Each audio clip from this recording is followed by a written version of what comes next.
தென் தமிழை வணங்கி அவையோர் அனைவரையும் வழங்கி இதோ என் உரையை துவங்குகின்றேன். நான் பாபுரங்கன், 2ஆம் வகுப்பு மருத்துவ மாணவன், கிஏபி விஸ்வநாதன் மருத்துவக் கல்லூரியில் படிக்கின்றேன்.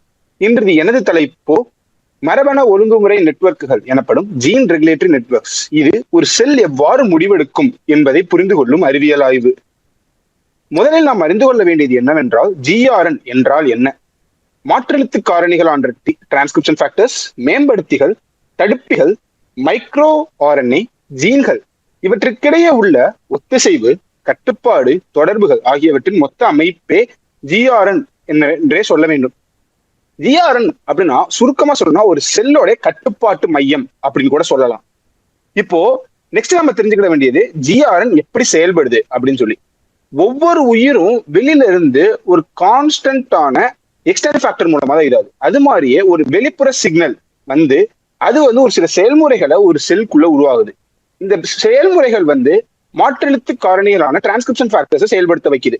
இது ஒரு டிஎன்ஏல இருக்கிற ஒரு ப்ரொமோட்டர் அல்லது என்ஹான்சர் பகுதியில போய் இணைஞ்சு ஒரு ஜீனுடைய செயல்பாடை ஆன் இல்லைன்னா ஆஃப் பண்ணுது. இது புரத உருவாக்கத்தை ஒரு புரதத்தோட உருவாக்கத்தை காசு பண்ணுது. இதுதான் ஒரு செல்லின் முடிவுக்கு இது பண்ணுது. ஒரு செல் எவ்வாறு செயல்படும் வேண்டும் என்பதை இது மூலமா தான் முடிவெடுக்கப்படுகிறது அப்படின்னு சொல்றோம். இந்த செல்லின் பதில் எப்படி இருக்கும்னா, இது திருப்பி ஒரு ஃபீட்பேக் மெக்கானிசம் மூலமா திருப்பி GRNக்கு ஒரு இது கொடுக்குது அப்படின்னு சொல்றாங்க. இப்போ இதை தெளிவா பார்க்கணும்னா, ஒரு உள்ளீடு ஒரு சிக்னல் வருது. இதை ரிசெப்டார் புரதங்கள் புரிந்து கொண்டு அது கைனேஸ் புரதங்கள், அதாவது புரோட்டீன் கைனேசஸ் அப்படின்னு கேள்விப்பட்டிருப்போம். அது மூலமா செயலற்ற மாற்றெழுத்து காரணிய செயலுள்ள மாற்றெழுத்து காரணியா மாத்துது. இது சிஸ் ஒழுங்குமுறை DNA வரிசை கூறுகள் அப்படின்னு சொல்லி டிஎன்ஏல இருக்கிற ப்ரொமோட்டார் ரீஜன்ல போய் பைண்ட் ஆகுது.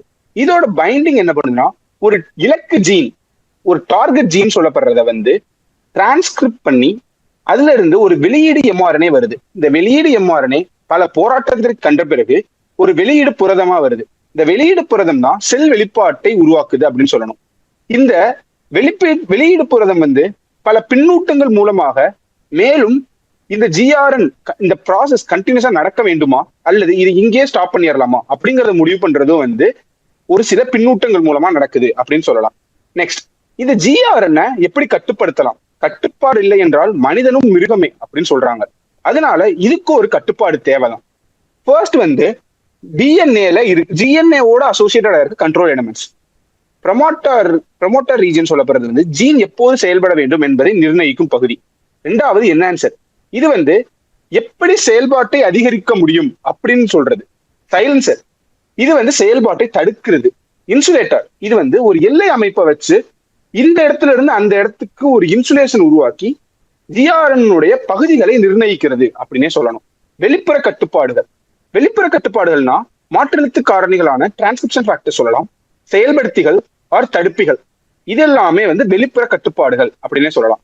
பிந்தைய கட்டுப்பாடுகள், அதாவது இந்த டிரான்ஸ்கிரிப்ஷன் ப்ராசஸ் கம்ப்ளீட் ஆனதுக்கு அப்புறம் என்னென்ன கட்டுப்பாடு இருக்கலாம் அப்படிங்கிறது தான். உதாரணத்துக்கு மைக்ரோ RNA அல்லது மீத RNA கட்டுப்பாடு புரதங்கள், இதெல்லாமே பிந்தைய கட்டுப்பாடுகள் அப்படின்னு சொல்றாங்க. இப்போ இந்த கட்டுப்பாடுகள் எல்லாம் எவ்வாறு நடக்கிறது அப்படின்னு பார்க்கணும். இதற்கு 4 விதிமுறை சொல்றாங்க. முதலாவது ஊட்ட முன்னோக்கு வளையம் எனப்படும் ஃபீட் ஃபார்வர்ட் லூப்ஸ். இது தேவையற்ற தகவல், அதான் நம்ம சத்தம் குறிப்பிடுறோம். இது நீங்க செய்து நிலையான வெளிப்பாட்டை உருவாக்குகிறது.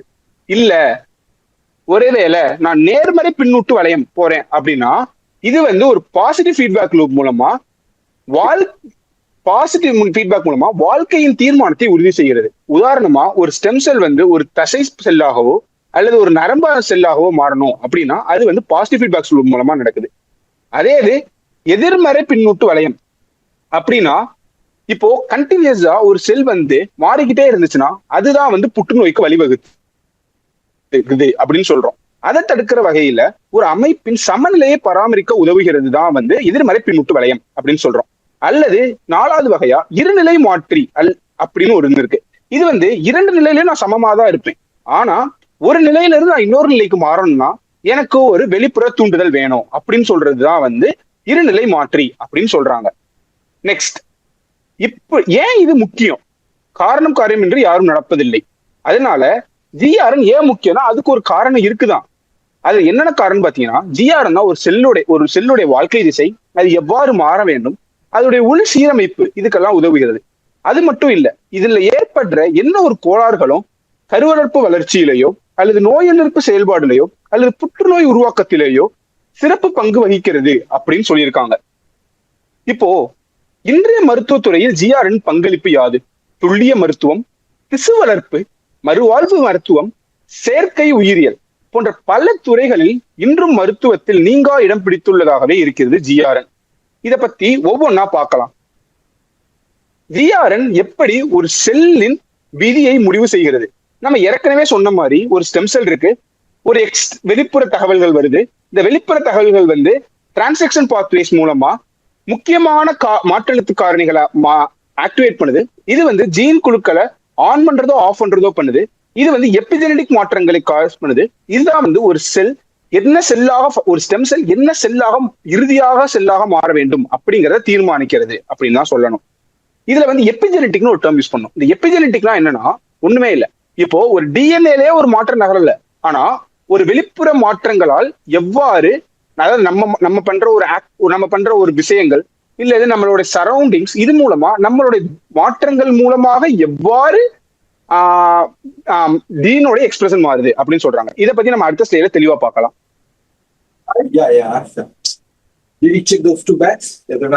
எபிஜெனடிக் குறிகள், அதாவது எபிஜெனடிக் குறிகளும் ஜிஆர்எனும் பிரிக்க முடியாது அப்படின்னு சொல்றோம்.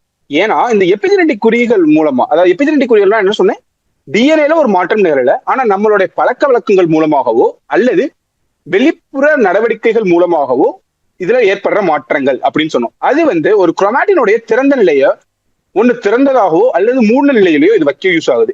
இது வந்து மாற்றெழுத்து காரணிகள் அதோட சேருவதை உறுதி செய்கிறது. அப்படி அது சேர்ந்தால்தான் அதிகமான புரதங்கள் உருவாகும். இது மூலமாக தான் செல் நிலையின், இது மூலமா தான் ஒரு செல் எந்த நிலைக்கு செல்கிறது அப்படிங்கிறதே நம்மளால புரிஞ்சு கொள்ள முடியும். இதுதான் வந்து எபிஜெனடிக்ஸ் மற்றும் ஜிஆர்என் பிரிக்க முடியாத இரு துருவங்கள் அப்படின்னு நம்ம சொல்லலாம். அடுத்ததாக நோய்களில் ஜிஆர்என் பங்கு என்ன? அதாவது நம்ம சொன்னோம் ஒரு மாற்றெழுத்து காரணி தான் வந்து எல்லாத்தையும் முடிவு செய்யுது அப்படின்னு. இப்ப இந்த மாற்றெழுத்து காரணி வந்து ஒரு மாற்றம் நிகழுது, இது வந்து ஒரு ஜிஆர்என் மொத்த அமைப்பையும் மாற்றுது அப்படின்னு கூட சொல்லலாம். இல்ல ஒரு தவறான ஃபீட்பேக் வந்துருச்சுனாலோ அது என்னவாகும்? கட்டுப்பாடற்ற செல் பெருக்கம், இதுதான் புற்றுநோயை வழிவகுக்கிறது. அல்ல நெட்வொர்க்லயே ஒரு மாற்றம் வருது அப்படின்னா இது வந்து பரவி வளர்ப்பை இது பண்ணி புற்றுநோயுடைய அடுத்தடுத்த ஸ்டேஜஸ்க்கு இது வழிவகுக்கிறது அப்படின்னு சொல்லணும். இதுல இன்னொன்னு சொல்றாங்க, டியூமர் ஹெட்டிரோஜெனிட்டி, அதாவது கட்டி பன்முகத்தன்மை, இது கூட ஜிஆர்எனாலதான் ஏற்படுது அப்படின்னு சொல்லியிருக்காங்க.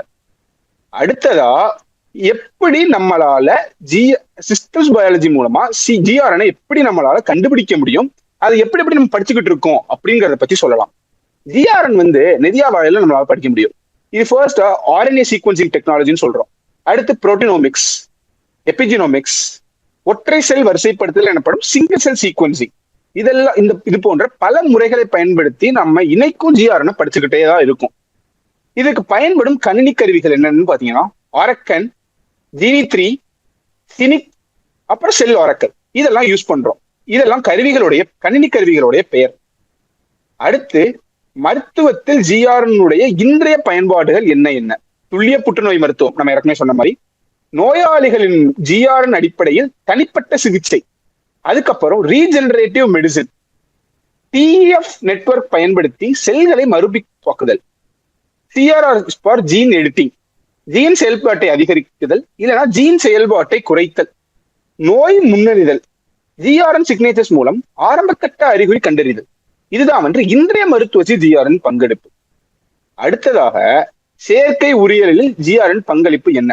இந்த செயற்கை உயிரியலில் ஜிஆர்என் நம்ம எதுக்காக யூஸ் பண்றோம்னா ஒரு நிலைமாற்று பொத்தான், ஒரு டூகிள் சுவிட்சை ஆனா ஆஃப் பண்ணணுமா அதுக்கு, அல்ல ஒரு ரெப்ரிசிலேட்டர், அது அடக்குமுறைனா அதை கண்ட்ரோல் பண்றதுக்காக யூஸ் பண்ணலாம், அல்லது ஒரு தர்க்க அடிப்படையிலான சிகிச்சை, அதாவது லாஜிக் பேஸ்ட் தெரபியூட்டிக் அப்படிங்கிறதுக்காக யூஸ் பண்றோம். உதாரணமா இப்போ ஒரு ஸ்பெசிபிக் ரியாக்டிவிட்டி இருக்கிற ஒரு டீசெல், அதாவது நோய்கரிக்கப்பட்ட கட்டளைகளை மட்டுமே உணரும் டீசெல்களை உருவாக்குவதற்காக சிந்தட்டிக் பயாலஜியில ஜிஆர்எனுடைய பங்களிப்பு இருக்கு அப்படின்னு சொல்றாங்க. அடுத்ததா என்னென்ன மாற்றங்கள், புதிய தொழில்நுட்பங்கள் எப்படி எப்படி இது வளர்ச்சி ஹெல்ப் பண்ணுது. நம்ம ஏற்கனவே சொன்ன மாதிரி ஒற்றை செல் ஆர்என்ஏ சீக்வன்சிங் டெக்னாலஜி, ஏடாக் சீக்வன்சிங் அதான் வந்து குரோமேட்டிக் துறக்கு நிலை மதிப்பீடு. ஒரு குரோமேட்டின் எவ்வளவு திறந்து இருக்கு, அதுல எவ்வளவு மாற்றெழுத்து காரணிகள் பயந்து அது எவ்வளவு இதாகும் அப்படிங்கிறது. இல்ல 3D ஜீனோம் வரைபடம், பலோமிக்ஸ் இணைப்பு, இல்ல ஜிஆர்என் பத்தின டீப் லேர்னிங் ஆழமட்ட கற்றல் அப்படின்னு சொல்லியிருக்காங்க. இது மூலமா ஜிஆர்எனோட ஆராய்ச்சிகளில் புதிய தொழில்நுட்பங்கள் இணைகிறது அப்படின்னு சொல்றாங்க. நெக்ஸ்ட் நம்ம பார்க்க போறது ஹீமோப்ட், அதாவது நம்மளுக்கு எல்லாத்துக்கும் தெரியும் ரத்த உருவாக்கத்தில் ஜிஆர்எனுடைய பங்களிப்பு இருக்கு. இது எப்படி சொல்றோம்னா, முக்கியமான மாற்றெழுத்து காரணிகள் ரத்த உருவாக்கத்துல என்னென்னு பார்த்தோம்னா GATA1, PU1, EBP, RUNX1 இதெல்லாம் சொல்றோம். இதுல GATA1 வந்து சிவப்பணுக்களையும் தகடு செல்களையும் உருவாக்குது. அதே இது PU1 வந்து வெண்புறுத்தணுகளை உருவாக்குது. இப்போ இந்த மாற்றெழுத்து காரணிகள்ல ஒரு மாற்றம் நிகழுதுன்னு வச்சுக்கோங்களேன், இது முழு பாதையை மாத்திடும். உதாரணமா GATA1ல ஒரு மாற்றம் நிகழுது. இது அதிகமான சிவப்பணுக்களையும் மற்றும் இரத்த தகடுகளையும் உருவாக்குகிறது. அதே இது PU1ல ஒரு மாற்றம் நிகழுது. இது வந்து அதிகமான வெண்புருத்தங்களை உருவாக்குகிறது. இப்போ இதுல ஏற்படுற இந்த மரபணுகள் ஏற்படுற வெளிப்பாட்டில் ஏற்படும் ஒரு சிறிய மாற்ற செயல் வந்து இரத்த சோகை அல்லது புற்றுநோய் அல்லது ஒரு சில நேரங்களில் பல வகையான இரத்த நோய்களுக்கு வழிவகுக்கிறது அப்படின்னு சொல்றாங்க. RUNX1 அப்படிங்கிறது வந்து சடுதி மாற்றம். RUNXல வர சடுதி மாற்றம் வந்து இன்னும் பல புற்றுநோய்களோடு சம்மந்தப்பட்டிருக்கலாம் அப்படின்னு சொல்லி ஆராய்ச்சியாளர்களால் இன்றும் கருதப்பட்டு வருகிறது. எம்பிரியானிக் செல் முளைய கருத்துறையில் ஜிஆர்என் பங்கு என்ன அப்படின்னு முதல்ல தெரிஞ்சுக்கணும். முக்கிய மைய TFL, அதாவது OCT4, SOX2, NaNOG இது எல்லாமே வந்து எம்பிரியானிக் ஸ்டெம் செல்லோட டெவலப்மெண்ட்ல அதோட ரெப்ரசன்ட் டூகல் ஸ்விட்ச் மெக்கானிசம் மூலமா அதை கண்ட்ரோல்ல வச்சிருக்கிற TFs.